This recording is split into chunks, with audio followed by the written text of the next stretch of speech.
In the sweltering summer of 1716, 14 of South Carolina's wealthiest plantation owners rode through the heat toward Greyfield Estate, expecting nothing more dangerous than a long agenda, good brandy, and the quiet thrill of deciding other people's lives like numbers on a page. They called themselves the Rice Council. They spoke of profits, acreage, shipments, and stock the way other men spoke of weather. They believed the colony bent around them. They believed the law served them. They believed fear belonged to the people they owned. None of them walked out alive. 3 days later, when neighbors finally forced the locked doors and followed the sour stench drifting from the kitchen wing, what they found defied every rule the colony used to keep itself sane. Charred remains ranged in a perfect circle around a massive coal furnace, hands bound with iron shackles, mouths stuffed with raw cotton. No sign of struggle beyond the gouges in stone where boots had scraped and the faint, desperate crescent marks of teeth behind the cotton. No footprints leading away, no overturned furniture, no broken windows, only one living soul in the house. A slave woman sat at the kitchen table as if she'd been waiting. Upright, humming something soft and old in Portuguese while she ran a whetstone along a kitchen knife with slow, patient strokes. Shhhk, shhhk, steady as breathing. When they shouted at her, she didn't flinch. When they grabbed her shoulders, she didn't fight. When they demanded her name, she looked past them as if measuring the length of their shadows. When questioned, she spoke only one phrase in broken English. Justice burned slower than coal, but burned complete. The colonial records of the incident were sealed by order of Governor Robert Johnson, locked away in Charleston's archives, and buried under the weight of polite lies for more than 2 centuries. Tonight, we're going to peel back the story they tried to smother. And before we go any further, hit that subscribe button and ring the notification bell, because the stories that get buried are usually the ones someone is still afraid of. And tell me in the comments what state you're listening from. Do you ever wonder what happened where you live before it was paved, painted, renamed? Do you think there are secrets in your own backyard that never made it into the textbooks? Now step back with me to 1701. Charleston is young, loud, and hungry. Ships scrape into the harbor like knives. The air tastes of brine and smoke and money. The colony is swelling with prosperity. Built on rice, built on land, built on bodies. Along the coastal lowlands, plantations spread like a fever, swamps drained, fields carved, labor demanded. And the labor, as always, is purchased in human form. Among the most successful planters is Edmund Greyfield, second-generation colonist, ruler of a 3,000-acre empire north of the Ashley River. People in Charleston praise his industry. They admire his imported furnishings. They nod at his connections. But in the slave quarters, his name travels differently. It's not spoken. Exactly, more like passed from mouth to ear in a whisper that makes the skin tighten. Greyfield Estate, they say, is where people go to disappear. They say slaves sent there either die within a year or return hollow-eyed, moving like the spirit has been scooped out and replaced with quiet. Greyfield is known for cruelty even by the standards of a world built on it. Tall, pale-eyed, the kind of man who looks through you, not at you. The kind of man who believes punishment is proof of power. In September of 1701, a Portuguese slave ship called the Santa Maria arrives in Charleston Harbor. 180 souls are unloaded like cargo from the coast of Angola. They are prodded, inspected, priced. Names are stripped away and replaced with whatever is convenient for the ledger. Among them is a young woman, perhaps 20, average height, strong in the shoulders, eyes dark and awake. Scarification marks pattern her skin, not decoration but history, a map of lineage and belonging. The men at the market don't understand what they're seeing. They see only muscle, teeth, and the absence of disease. Greyfield buys her for 42 pounds sterling. He gives her a name that fits his tone, Esperanza de Lima. And from the first day she steps onto Greyfield's land, something begins that no one can see. Because what the colonists do not know, what they could not imagine, is that Esperanza is not merely surviving, she is learning. Before the Portuguese raiders came, she was the daughter of a village chief. She was raised on stories where strategy mattered as much as strength. She watched councils decide wars, trade, alliances, and punishments. She learned how people behave when they think they are safe. She learned how fear changes a voice. She learned what a lie looks like on a face. And from older women, quiet, powerful teachers, she learned herbs, poisons, and the precise boundary between sleep and death. Not witchcraft, not superstition. Knowledge, the kind that travels best by whisper. Then she watched raiders burn her village. She watched her father die. She watched her people dragged away. In her mind, the The world fractured into cause and consequence, and every pale face she encountered afterward felt connected to the first flame. At Greyfield, she is assigned to the house. She replaces an older house slave, Sarah, whose death is called mysterious in the records. On the plantation, everyone knows what it was: a beating over spilled wine and an imported carpet. Esperanza learns English quickly, but she pretends she doesn't. She keeps her gaze lowered. She moves like quiet furniture. She becomes what masters want: a tool that doesn't talk back. And she watches, she listens, she remembers. Greyfield Estate is more than a home. It's a meeting place, the unofficial headquarters for the Rice Council, 14 plantation owners who control the colony's agricultural policies and, by extension, its political future. They meet monthly to discuss rice prices, slave regulations, and how to squeeze more profit while dodging oversight from London. They behave like kings because, in their world, they are. Esperanza serves at these meetings for 15 years. 15 years of pouring wine while men laugh about separating children from mothers. 15 years of clearing plates while they compare punishment methods like recipes. 15 years of standing behind chairs, listening to them debate human breeding with the same detachment they use for livestock. She hears names. She hears roots. She hears plans. She hears the small, lazy confessions men make when they believe no one in the room counts as a witness. And the 14 men memorize them, because power always has a face. Are the colony's untouchables. Edmund Greyfield, the unofficial leader. William Pedden, whose plantation produces more rice than any other in the Americas.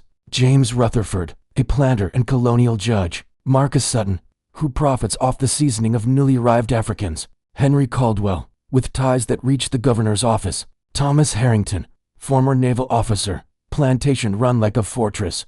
Benjamin Fairfax, old family money. Samuel Kingsley, obsessed with breaking and training new rivals. Robert Fielding, proud of his cruelty. Charles Warwick, a nexus of information. Jonathan Crichton, who keeps breeding records like scripture. David Norris, with medical knowledge used for exploitation. Alexander Hartwell, whose land is a prison for runaways. And George Baxter, the youngest, eager to prove his violence is worth respect. They are not merely cruel.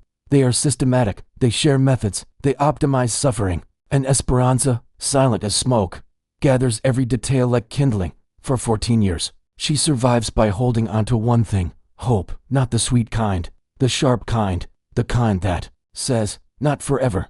In the spring of 1715, something happens that slavery is designed to prevent. She finds love. His name is Wami, though the plantation records reduce him to Boy Tom. Born on Rutherford's plantation in 1693, he's 22 when he and Esperanza begin meeting in secret. He has strength, yes, but more dangerous than strength, he has curiosity that hasn't been beaten out of him. He can read, learned in secret from an overseer who has since died. On Sundays, in the thin slice of rest the system allows, he teaches others letters and numbers and whispers and scraps of charcoal. Esperanza and Wami start by sharing information: patrol routes, overseer habits, where weapons are stored.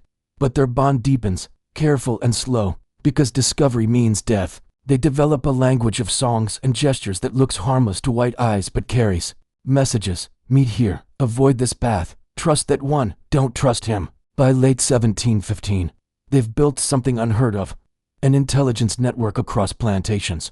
Esperanza's position lets her overhear council talk legal changes, shipments, schedules. Wami is loaned out for heavy labor, moving between properties and planting connections like seeds. They begin planning not just an escape, but coordinated resistance: safe houses, sympathetic contacts, even whispers of sanctuary in Spanish Florida, where free black communities and Spanish officials sometimes offered refuge in exchange for loyalty. Then the system does what it always does. It finds the softest human part and presses. March 15, 1716, at a Rice Council meeting, Greyfield announces he's expanding his breeding program. Selected women will be moved to a separate compound, monitored constantly, forced into pregnancies like animals. Esperanza's name is at the top of the list. She stands behind his chair with a wine bottle in her hand, face still, eyes lowered. Inside her, something shifts. Not rage she's known for years. Something colder. That night, she meets Wami by a fallen cypress tree deep in the rice fields, where insects and nightbirds cover the sound of voices. She tells him what Greyfield plans. Wami begs her to run. He has a contact Spanish trader, a chance to slip them toward St. Augustine within a week. Freedom. Life. Breath without permission. Esperanza refuses. Running saves us, she tells him in Portuguese, the language they keep for their truest words. But it changes nothing. More ships will come. More children will be taken. These men will keep choosing evil because it's profitable. She tells him she's learned their patterns, their weaknesses, their carelessness. We have one chance, she says. One chance to make them afraid the way they make us afraid. Wami is terrified not of death, but of what comes before death when a slave is caught resisting. He's seen the punishments meant to teach everyone else that hope is expensive, but he also knows she's right. They spend 2 weeks refining a plan that is part intelligence operation, part trap, part message, and it centers on a simple truth Esperanza has watched for 15 years. The Rice Council believes it is untouchable. The monthly meeting scheduled for June 23, 1716, will be their last. 3 days before the meeting, Esperanza receives news that seals the door behind her. Wami has been sold. Rutherford buys him for £60 sterling. The transfer will happen the morning after the council meets. In 3 days, Esperanza will lose the man she loves, be shoved into a breeding compound, and watch their careful network collapse. That night at the cypress tree, Wami begs one final time. Run now, tonight, before the chain tightens. Esperanza's voice is quiet, but it has iron in it. These men believe they are gods, she says. Tomorrow, I will show them they are wrong. On June 22nd, she begins the final preparations. She inventories the kitchen, the storage rooms, the pantry. She pays attention to the iron shackles and chains kept on hand for discipline. She studies movement patterns, who sleeps where, who patrols when, which doors creak, which don't. She keeps her behavior normal, quiet, useful. Most importantly, she prepares the coal furnace. Greyfield prides himself on it. Imported firebrick, iron fixtures, built for high heat. A symbol of wealth. While most homes burn wood, Greyfield burns coal, hot and steady, a controlled inferno behind iron. He shows it off to guests like a crown jewel. He never wonders why the woman who tends it knows exactly how it breathes. Starting at dawn on June 23rd, she feeds it at carefully timed intervals, bringing it gradually to a level far beyond normal cooking. Coal stacked nearby, airflow adjusted, heat held in reserve like a held breath. By noon, the first council member arrives. By 2, all 14 are seated around the imported oak table, candles shimmering in silver, brandy poured, voices thick with certainty. The agenda begins with rice prices, harvest forecasts, the Charleston market. Then it slides always, inevitably, into slave management, into punishment, into breeding, into how to extract more work for less food. They speak with the casual cruelty of men discussing tools. Esperanza moves around them, refilling glasses, clearing plates, wearing the mask she's worn for 15 years, obedient, dull, harmless. And then, late in the evening, George Baxter proposes a new profit scheme exporting older slaves to Spanish territories, where conditions are even harsher. He speaks with excitement. The room fills with eager calculations. Human beings reduced to a disposal plan. Esperanza feels something inside her go still. At 9:47 p.m. according to Greyfield's imported German clock, she excuses herself, as if to fetch more brandy from the kitchen. No one stops her. Why would they? In their world, she is a shadow, a hand, a thing. In the kitchen, she moves fast. Doors secured. Exits quietly controlled. The furnace fed again, heat rising until the air itself seems to tremble. And then the simplest weapon. Not a knife, not a gun. A mixture. Herbs and bitter roots prepared in a way her grandmother taught her. Enough to pull a man down into heavy sleep. Not enough to kill. Enough to take the body without leaving a mark that screams poison. She has already added it to the brandy decanter hours ago, dosing it with patience, trusting their greed. Back in the dining room, the first signs appear. Dizziness, nausea, trembling hands, slurred words blamed on heat and alcohol. They laugh at one another. They wave it away. Then one of them collapses. Then another. Greyfield tries to speak, tries to name what his instincts are finally admitting, but his legs fold, and he hits the carpet like a dropped sack of grain. Within 20 minutes, 14 men lie unconscious in the room where they've spent years deciding who would be whipped, sold, separated, or forced to breed. Esperanza doesn't celebrate. She works. She shackles wrists and ankles with the same iron meant for slaves. She binds tight enough to hurt, not tight enough to end. She stuffs mouths with raw cotton symbol and silence, the colony's wealth turned into a gag. She speaks to them in Portuguese, Spanish, and broken English, not because they can hear,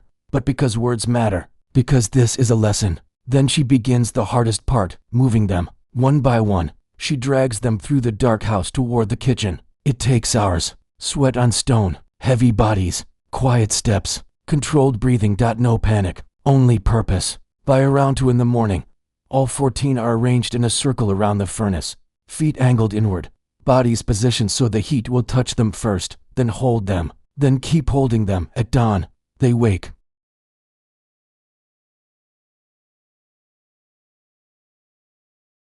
Confusion becomes terror the moment they understand they cannot move, cannot speak, cannot bargain. The furnace radiates heat like a second sun trapped indoors. Their muffled cries fill the kitchen as they struggle against iron, and Esperanza sits at the table, sharpening knives, humming the lullaby her mother once sang before flames took her village. When she speaks, her English is clear, better than she ever let them know. Good morning, gentlemen. She stands and walks slowly around the circle, looking down at them the way they looked at bodies at the market. She addresses each man by name. She recounts specific cruelties, specific separations, specific punishments. She reminds them of the people they treated as numbers. Not all the details of what followed were written down, and the ones that were buried for a reason. What matters is this: she turns their world upside down. The masters become helpless. The property becomes the hand that decides. Time stretches. The furnace stays hot. The air grows thick. The lesson doesn't arrive quickly. And then, at some point, whether by heat, by exhaustion, by fear, by the weight of consequence, 14 men die in the room where they believed themselves most safe. Esperanza remains. When the estate is discovered days later, she is still there, still humming, still sharpening, as if she's waiting for someone to finally understand what she has been saying with every controlled movement. When the authorities question her, she gives them only that one sentence: justice burns slower than coal, but burn complete. Now here's where the story becomes even darker, because the colony doesn't know what to do with a truth like this. If they execute her publicly, they must explain what she did. And if they explain what she did, every enslaved person in South Carolina will learn the same terrifying fact: the untouchables can be touched. 14 powerful men can be brought down by one woman with patience, access, and planning. But if they hide it, they risk rumors spreading anyway. Rumors are harder to shackle than bodies. Governor Robert Johnson convenes an emergency session. The decision that follows is not justice, it's damage control. The official story becomes a tragic kitchen fire. The records are sealed, the details locked away. Families are told their men died in an accident, not an execution. The colony tries to bury fear under paperwork. As for Esperanza, they cannot let her live in the colony, but they also cannot make her a public spectacle, so they choose something quieter. They sell her. A Spanish trader, South America, mines. A sentence designed to erase her without a courthouse crowd. 3 weeks after the massacre, on July 15, 1716, she is loaded onto a Spanish vessel bound for Cartagena. The ship's captain is allegedly instructed to ensure she does not survive the voyage. Make it look like fever, like accident, like the sea taking what the courts never touched. The ship's log later claims she died on the 3rd day and was buried at sea, but rumors cling to the cracks. Some say she spoke with free black sailors in Charleston Harbor. Some say she had contingency plans. Some say she spent her last days teaching other domestic workers herbs, anatomy, where men are weakest when they think they are strongest. Some say she told them the same line she spoke to the interrogators: justice burns slower than coal, but burns complete. Whether she died on that ship or slipped through the fingers of men who thought they owned fate, the effect in South Carolina is immediate. The colony changes. Plantation owners stop traveling alone. They take armed escorts. They break routines. The Rice Council's monthly meetings are suspended. No one wants to gather in a neat, predictable group anymore. Houses that once echoed with laughter over suffering become quieter. Doors get thicker. Keys get tighter. And among the enslaved, something shifts too. Not loud rebellion. Not open war, not yet. Something more dangerous: knowledge. Whispers move between plantations like wind through reeds. Fires start in kitchens under mysterious circumstances.